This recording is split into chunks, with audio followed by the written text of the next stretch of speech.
નમસ્કાર, આપ જોઈ રહ્યા છો નેશન પ્લસ ન્યૂઝ. હું છું આપની સાથે હેતલ ભગત. છોટાઉદેપુર તાલુકા પંચાયત ખાતે બે બળદનું વીજળી પડવાથી મોત નિપજતા તાલુકા પંચાયત દ્વારા સહાય રૂપે 64,000નો ચેક અર્પણ કરાયો હતો.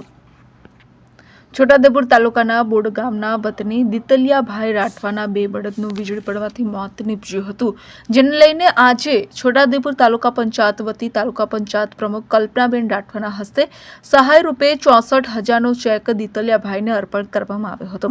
આ પ્રસંગે તાલુકા પંચાયત પ્રમુખ સાથે જિલ્લા ભાજપના યુવા નેતા સંગ્રામસિંહ રાઠવા અને તલાટી ઉપસ્થિત રહ્યા હતા. Rehan Patel, nation plus news, Chhota Udepur. સમાચારોના સતત અપડેટ મેળવવા માટે અમારી નેશન પ્લસ ન્યૂઝની યુટ્યુબ ચેનલને સબસ્ક્રાઇબ કરો, બેલ આઇકન દબાવો અને જોડાયેલા રહો ફેસબુક, ઇન્સ્ટાગ્રામ અને ટ્વિટર પર.